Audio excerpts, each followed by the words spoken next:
Asia will represent 50% of global future renewable energy investment. This creates multiple business opportunities for green energy firms. If you're not in the markets, you will miss those opportunities. To be successful in Asia, you need to have the right strategy and the right partners. We have helped over 1,000 companies to succeed in the region. Schedule now for a free 45-minute business opportunity check. As you saw, Asia represents some 50% of the future renewable energy investments. We are here today to tell you a little bit more details about the opportunities in Asia. My name is Jari Hietala.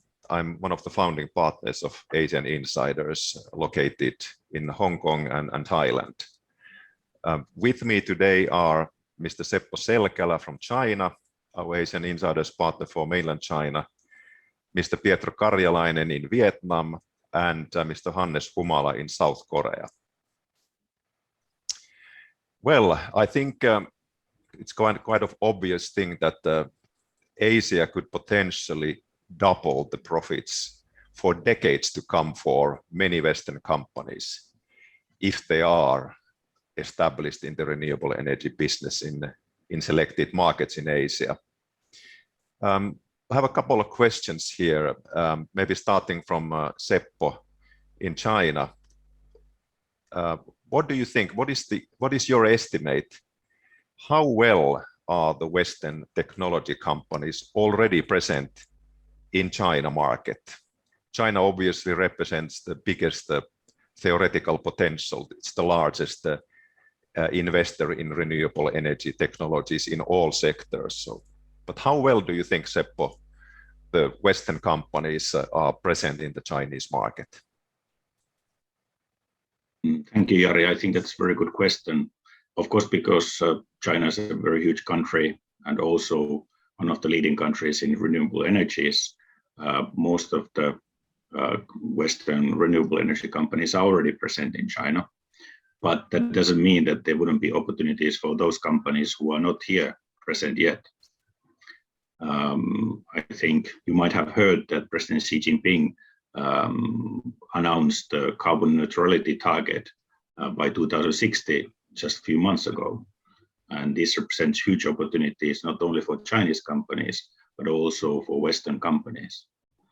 For example, I think at the moment, renewable energies represent some 10% of the total energy mix in China. But the goal, let's say more short-term goal than that 2060, is that by 2030, this mix should be already about 25%.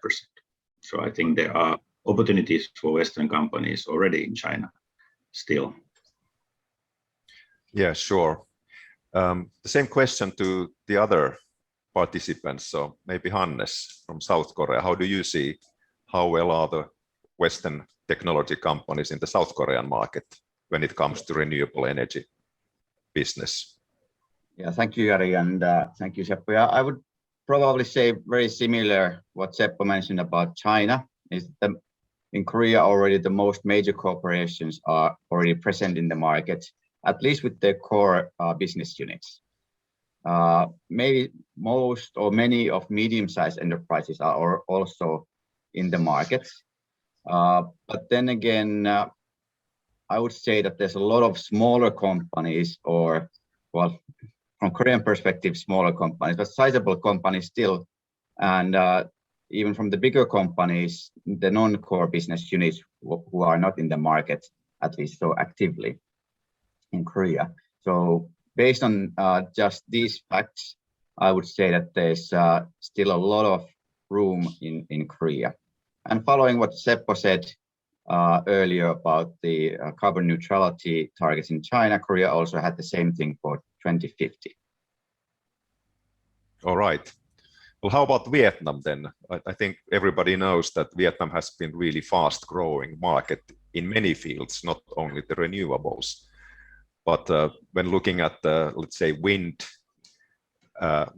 power development in Vietnam, also solar power development in Vietnam, there's been tremendous growth, lots of projects. But is it dominated by the Vietnamese, or same question, Pietro. How do you see the presence of Western technology companies in the Vietnamese market? Yes, thank you, Jari. Good question. It's not dominated by Vietnamese, but it's dominated by Vietnamese and Western and Chinese companies. So one of the key issues is that you always need a partner here. So solar recently has been really hot topic here. Vietnam has some of the best solar areas for power generation. Actually, there is a lot of investments on that side. Other interesting things are, for example, the rooftop solar projects, which Ho Chi Minh City is pushing through with different means. Wind is coming. There's a lot of coastal areas here as well. So investments in that sector are quite big. But I would say that Western companies have a very good position at the moment. There is still a lot of space. It's more like a question about the technology which is to be used on the project. So the more technical project, the better the Western situation. The situation for Western companies is actually here. Okay. If you continue this, what you said, Pietro, about the competition, is it if the market is mostly dominated by non-Vietnamese companies, is it mostly from other Asian countries like China or Japan, which are obviously very strong players in this business globally and particularly in Asia? How would you define the role of the Chinese and Japanese and perhaps other Asian competitors? It varies a little bit where we are, in which sector we are. If we think about solar, for example, we all know that solar panels are largely made by Chinese companies and are dominating the market. There is some local production also, but that's not very big, and it's not so big problem. So in solar, I would say Chinese panels are here, but then all the surrounding technology, which is in the solar power plant, is very much from Western side. And it's always a combination of technology and cost levels. So panels are one big investment in any solar project, and that's why they are coming from China. But Vietnamese are very good in analyzing the technologies and always seeking for the best technology with the cheapest possible price. So they combine very much. It's very difficult to sell one project and supply everything into that project. Yeah, that's correct. Yeah. Seppo, how about China in this respect? Since Chinese companies are really dominant, and particularly when it comes to their own home market. Where does the competition for the Chinese manufacturers come from, and which part of the market in China might be the most potential for Western technology companies? That's a very good question. Okay, if we look at it from the point of view, Western company or companies wanting to enter the Chinese market and grow here, and what opportunities might exist for them. Of course, we have to be realistic and acknowledge that most sectors are absolutely led by Chinese companies who have very strong offering. But there are opportunities for foreign companies, maybe could put into two categories.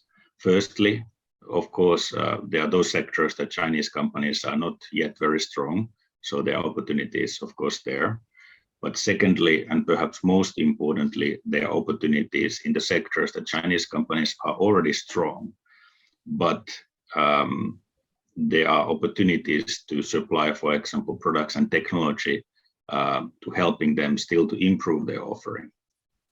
And if looking at the examples, practical examples from few fields, for example, in wind energy sector, Chinese companies are very strong, but there's still opportunity for advanced materials and technology to be sold or supplied to Chinese manufacturers. And then in solar energy, for example, as mentioned by Pietro earlier, Chinese companies are very strong, but for example, the raw material prices and shortages force Chinese companies to look for more efficient and smart solutions for their products and production also. So there's opportunities there. And then, for example, in biomass, biomass in China is still very much behind from wind energy and solar energy, but there are opportunities there, especially in rural areas, for example, related to CHP, so combined heat and power plants. Yes. May I add one thing here about the Vietnam? Sure. In reality, comparing to China, for example, so in China, the domestic market, like Seppo said, is dominated by Chinese companies. That is also due to the fact that they have the technology from domestic market. In Vietnam, the technology is coming outside of Vietnam, but the project owners are really the Vietnamese companies. So that is the difference. There is no, or let's say not no, but practically nothing as technology or manufacturing for renewable sector here in Vietnam. So it's always coming from outside, or it's outside technology which is then manufactured locally with the local industry. Yeah, that is true. I mean, China obviously is another sort of a individual ball game, so to speak.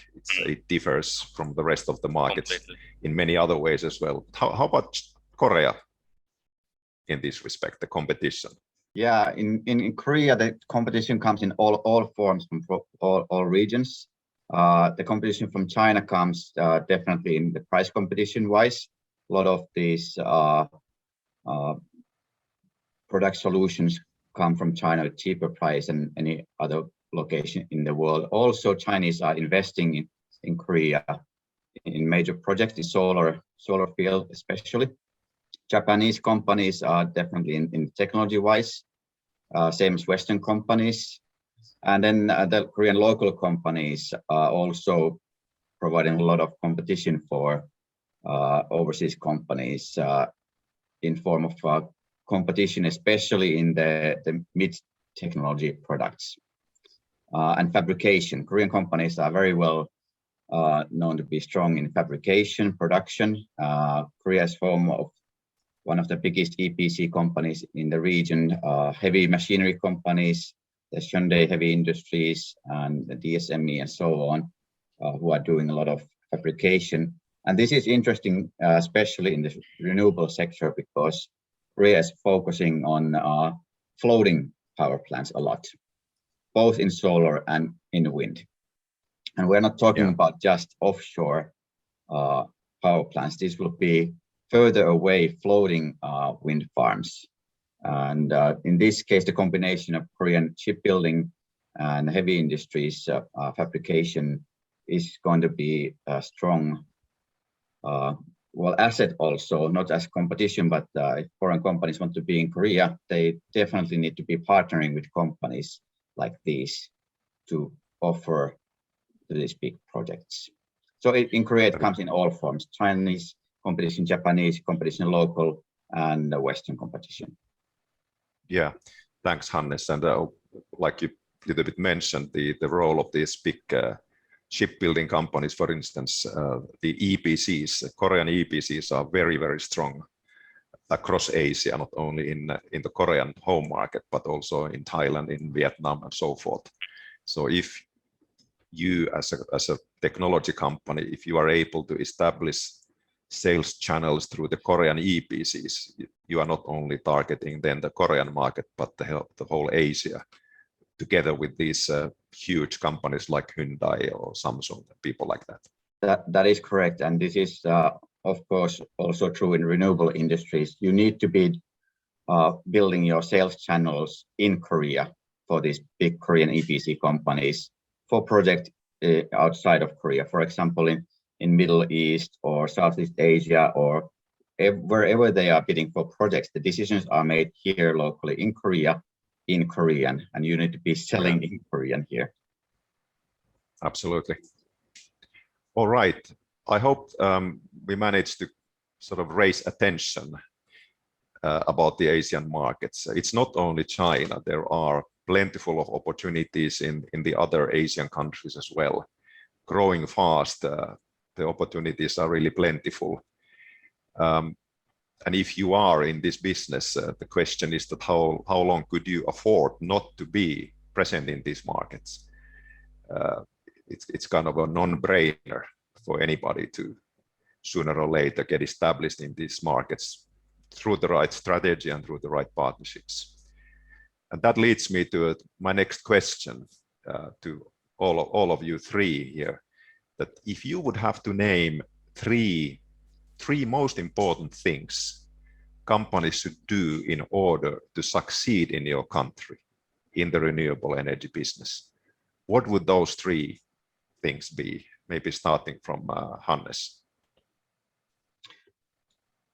All right, well, before I mention the three things, I'll just mention two things. Of course, you need to have the right strategy and right partners to do it.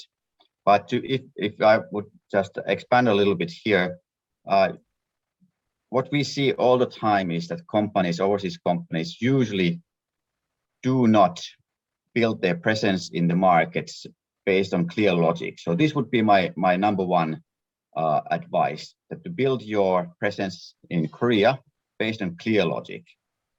And base the logic on decision on valid and complete data. Do not just guess.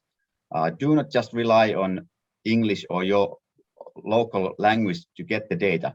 You have to dig in the local language and local data and verify it before you make your decisions. And number three, once you have made the clear logic based on clear data, you should make sure that you align your activities here in Korea, either with your local team or your partner, distribution partner here in Korea. You align all the activities together with your headquarters, and you have your clear objectives on both sides that you agree on and you chase together, not just by you yourself from Europe or from North America or wherever you are, and not just your partner here in Korea, but together, jointly. Very good, Hannes. How about Pietro, Vietnam? Similar things like How in to succeed. Korea. Similar things like in Korea. I think the number one issue is that if you see a business opportunity in renewables in a news article, you are already too late. I think this is the key issue here. So all the opportunities of making business and participating in projects are happening behind the curtains in one way, which leads to the fact that you need to have a presence here. Either you are personally here, or your company is present here, and you have people on the ground, or you have a reliable partner which is scouting all the time the new business opportunities here. The fact is that Vietnam is not working like some Western countries where you launch first the bid competition or anything like that. This is related also to the fact that in many times the project owners' capacities and competencies are in very low level, and they estimate that they will learn from Western counterparts who are providing them technology and explaining why their technology is the best one. So it's a long process to get something done here, and we have seen this taking 1 year and even more before any decisions are made. And through that we have seen also that the project owner itself has learned quite a lot, and their technological level has increased. So that is probably the number one and the number two issues. The other third one, which I think is very important for anybody who wants to sell technology here, I would say that you need to work quite hard and you have to be very localized. All the materials has to be localized. English skills are quite low level. And to compensate all this, there is plenty of opportunities here. Vietnam is craving for new technologies and projects. The energy consumption here is increasing every year more than what the normal capacity is able to compensate. So they are looking desperately for new resources on top of the coal and the hydropower, what they are doing here. Yeah, exactly. I think already these two examples sort of illustrate the fact that the Asian markets are really different. We have only 4 countries or 3 countries here to talk about. Asian insiders together with all our partners, we can cover all the Asian markets.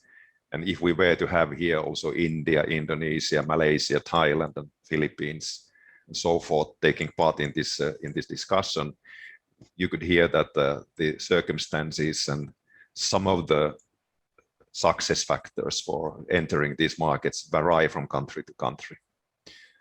And that leads me to China. One thing that differs in China, that differentiates China from many other Asian countries, is the fact that the public sector, either at the national level, governmental level, or local governmental level, plays always, particularly in renewable energy and infrastructure related investments, a huge role, which is sometimes ignored by Western companies because they are not aware of this huge importance of the public sector in decision making. Leading companies often talk about not only economic value proposition for the China markets, but it has to have also the social dimension. So socio-economic value proposition is often needed in China. But Seppo, what would you think that the 3 most important things to succeed in China would be? Well, before those 3 things, I agree with you that public sector or government in China is very important in all these things, not only in setting the agenda and policies and so on, but many of the players are government-owned companies, or they have a very strong relationship with government. But okay, in terms of these 3 things, I think first of all, many of these are very similar to other Asian countries, like already mentioned before. But maybe the first thing is that you should act now. Like Pietro said, that when you read about these things in a newspaper, it's already too late. So you should act now in order to catch these opportunities that are upcoming. Your competition is already here, or they are already also studying the opportunities here. Second of all, you have to know the market. You have to study this market in detail and in great length. You have to have clear understanding of not only what the opportunities are here, but also what are the challenges here. Because this understanding is related to the third point, which is choosing the right strategy for the Chinese market. And of course, China, like other Asian countries, is also a very different operating environment from what foreign companies are used to. So the strategies also differ very much from those from Western countries. So it's very important to choose the right strategy and implement it, and also to change it when needed. Indeed. And one thing that people have to bear in mind, that China is not a country, it's a continent. It's part of the strategy. You need to decide where in China you think, or you know, that the opportunities are the best exactly for your company, your products. It's an essential part of the strategy. Yeah, Jari, if I may continue from that, you mentioned that China is not it's a country, it's a continent. So it is the whole Asia. If you look from outside of Asia, people quite often think Asia as just one single homogeneous market. But as we know that the market maturity varies a lot depending between these countries, and some countries like Korea is quite advanced. There's a lot of high technology here. But then on the other hand, there's a lot of not so developed countries or so on. What would you, from looking from the whole Asian perspective, what would you say is that how can a Western company figure out the right markets for themselves from all these countries and find the real opportunities for their company and their products? Yeah, that's a very good question, Hannes. People talk about the best available technology markets, or on the other hand, best affordable technology markets. So like you said, Hannes, that is the reality in Asia. And like we discussed earlier, this is not a homogeneous market. Countries vary a lot in terms of their maturity when it comes to renewables, for instance. I think to answer the question, I think my first point is that you don't need to guess where the opportunities are. It is perfectly possible to validate your product market fit, and we can help you to do that. We have methodologies, and based on hundreds of executed assignments in this sector, we know how to do that. We know how to verify that if China is the right market for you, if Korea is the right market for you, or whatever market. We can also help you to rank the markets in the priority order based on our previous experiences and based on our methods. So that is the first thing, that don't try to guess, because it can be validated and verified if you have opportunities, and if so, where should you get started?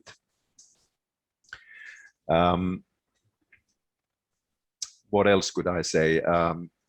Well, I think one common feature, nevertheless, regardless of what market we are talking about here, is that you as a principal, as a supplier, as a manufacturer, it is of utmost importance that you yourself understand the markets. You need to understand the requirements for reaching the success in these markets.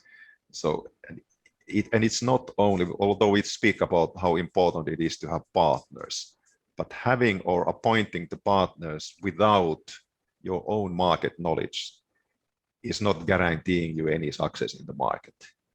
Don't leave it to your channel partners only, because it very easily happens that the partner may have different priorities. Their strategies might not be 100% aligned with your company's strategies.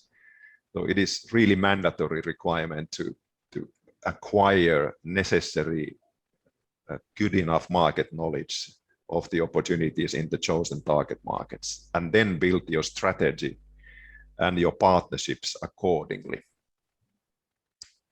Maybe this answer hopefully addresses your question, Hannes.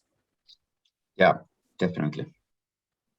I think the market Well, is in here everywhere is very opportunistic, and when choosing the partner, like you said, the strategies don't necessarily align, and we see quite low level of how would I say, confidence to partners also here, in that respect, that a partner needs to be really in the middle of that business sector where you are targeting, and he needs to be professionally doing it all the time. So that's the only way to succeed here.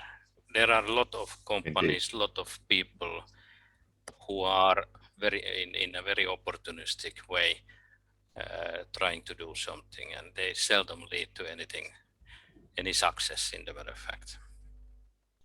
Yeah, absolutely. But the time doesn't allow us today to dig into the details of the successful channel sales, but maybe to ramp up this session as a summary, I would like to repeat that don't miss the next renewables boom taking place in Asia. You should act now. You should try to do your best to shorten your time to market to the minimum. And I believe strongly that if we were to work together with your company, we can drastically shorten the needed time to get the first sales in these markets. We have as a team, we have helped more than 1,000 companies to succeed in Asia. So please start succeeding in Asian renewables markets with us. And the easy, no strings attached way to connect with us would be to book a 45 minutes free of charge chat with us, so we can share with you a lot of more information and details how to succeed at the Asian renewable markets. So maybe with these words, I would like to thank you for your attention, and we look forward to hearing from you soon. Thank you very much on behalf of all four of us.